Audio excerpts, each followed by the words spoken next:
S Nitish Kumar ಮತ್ತೆ ಸದ್ದು ಮಾಡಿದ್ದಾರೆ. ಬಿಹಾರ ಮುಖ್ಯಮಂತ್ರಿಯಾಗಿ 2005ರಿಂದಲೇ ರಾಜಕೀಯದ ಕೇಂದ್ರ ಬಿಂದುವಾಗಿರತಕ್ಕಂಥ ಅವರು ಇದೀಗ ರಾಜ್ಯಸಭಾ ಚುನಾವಣೆಗೆ ನಾಮಪತ್ರ ಸಲ್ಲಿಸುವ ಮೂಲಕ ಹೊಸ ರಾಜಕೀಯ ಚರ್ಚೆಗೆ ಕಾರಣರಾಗಿದ್ದಾರೆ.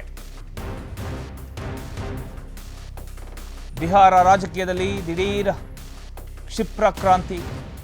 ರಾಜ್ಯಸಭಾ ಚುನಾವಣೆಗೆ ಸಿಎಂ ನಿತೀಶ್ ನಾಮಪತ್ರ ಸಲ್ಲಿಕೆ ಮಾಡಿದ್ದಾರೆ.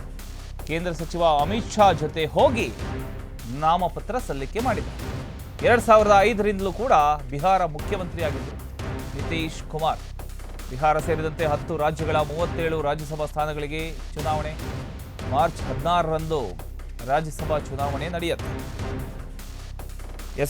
ಇಂದು ನಾಮಪತ್ರ ಸಲ್ಲಿಸಿರ್ತಕ್ಕಂಥ ನಿತೀಶ್ ಕುಮಾರ್ ಹೊಸ ಸರ್ಕಾರ ರಚನೆಯಾದ ಬಳಿಕ ಕೂಡ ನನ್ನ ಸಂಪೂರ್ಣ ಸಹಕಾರ ಮತ್ತು ಮಾರ್ಗದರ್ಶನ ಇರುತ್ತೆ ಅಂತ ಸ್ಪಷ್ಟಪಡಿಸಿದ್ದಾರೆ. ಕಳೆದ ನವೆಂಬರ್ 20ರಂದು ಪಾಟ್ನಾದಲ್ಲಿ ನಡೆದಿರತಕ್ಕಂಥ ಒಂದು ಭವ್ಯ ಸಮಾರಂಭದಲ್ಲಿ ಪ್ರಮಾಣ ವಚನ ಸ್ವೀಕರಿಸಿದ ಅವರು ಕೇವಲ 4 ತಿಂಗಳಲ್ಲೇ ರಾಜ್ಯಸಭೆ ಕಡೆಗೆ ಹೆಜ್ಜೆ ಇಟ್ಟಿರ್ತಕ್ಕಂಥ ಒಂದು ಗಮನಾರ್ಹ ಬೆಳವಣಿಗೆ. ತಮ್ಮ ರಾಜಕೀಯ ಜೀವನದ ಆರಂಭದಿಂದಲೂ ಕೂಡ ಬಿಹಾರ ವಿಧಾನಸಭೆಯ 2 ಸದನಗಳಲ್ಲೂ ಕೂಡ ಸಂಸತ್ತಿನ 2 ಸದನಗಳಲ್ಲಿ ಸದಸ್ಯರಾಗಬೇಕು ಅನ್ನೋದು ನನ್ನ ಆಸೆ ಅಂತ ನಿತೀಶ್ ಹೇಳಿದ್ದಾರೆ.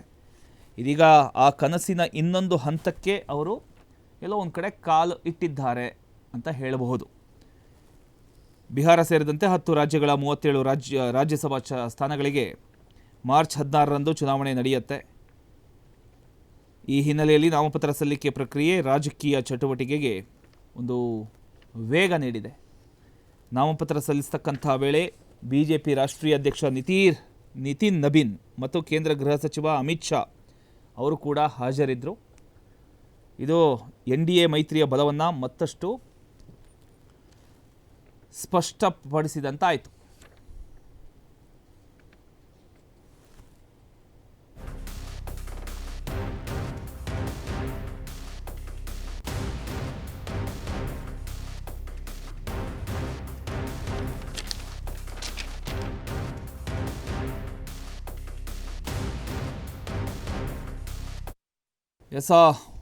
ಒಟ್ಟಾರೆ ನಿತೀಶ್ ಕುಮಾರ್ ಅವರ ಈ ಹೆಜ್ಜೆ ಬಿಹಾರ ರಾಜಕೀಯದಲ್ಲಿ ಮುಂದಿನ ಸಮೀಕರಣಗಳಿಗೆ ದಾರಿ ಮಾಡಿಕೊಡುತ್ತಾ ಅನ್ನುವಂಥ ಒಂದು ಕುತೂಹಲ ಹೆಚ್ಚಾಗಿದೆ.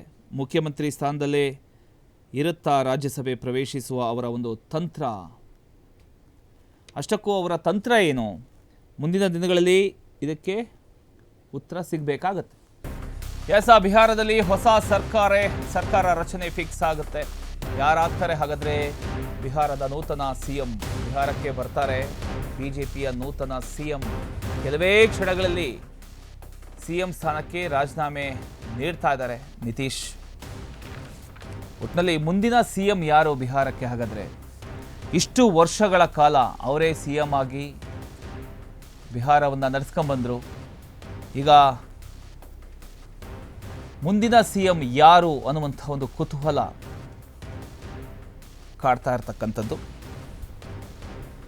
ನಾಮಪತ್ರ ಸಲ್ಲಿಸ್ತಕ್ಕಂಥ ವೇಳೆ ಬಿಜೆಪಿ ರಾಷ್ಟ್ರೀಯ ಅಧ್ಯಕ್ಷ ನಿತಿನ್ ನಬೀನ್ ಹಾಗೂ ಗೃಹ ಸಚಿವ ಅಮಿತ್ ಶಾ ಅವರು ಉಪಸ್ಥಿತರಿದ್ದರು. ಅವರು ಮುಂದೆನೇ NDA ಮೈತ್ರಿಯ ಬಲವನ್ನು ತೋರಿಸುವ ಸಂಕೇತವಾಗಿ ಕಾಣಲಾಗಿದೆ. ರಾಜಕೀಯ ವಿಶ್ಲೇಷಕರು ಇದನ್ನು ಮಹತ್ವದ ರಾಜಕೀಯ ಸಂದೇಶ ಅಂತ ಪರಿಗಣಿಸ್ತಾ ಇದ್ದಾರೆ.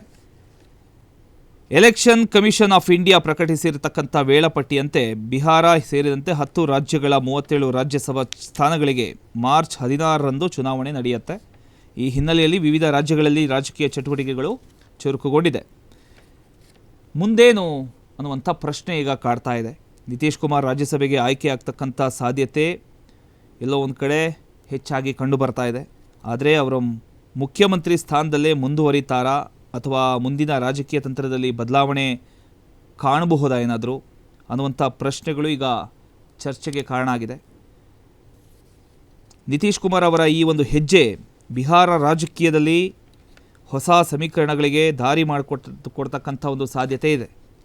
ರಾಜ್ಯಸಭೆ ಪ್ರವೇಶ ಅವರ ರಾಜಕೀಯ ಪಯಣದ ಮತ್ತೊಂದು ಪ್ರಮುಖ ಅಧ್ಯಾಯವಾಗುತ್ತೆ. ಒಟ್ಟಿನಲ್ಲಿ ಈಗ ಒಂದಿಷ್ಟು ಪ್ರಶ್ನೆಗಳಿಗೆ ಉತ್ತರ ಸಿಗಬೇಕಾಗಿದೆ.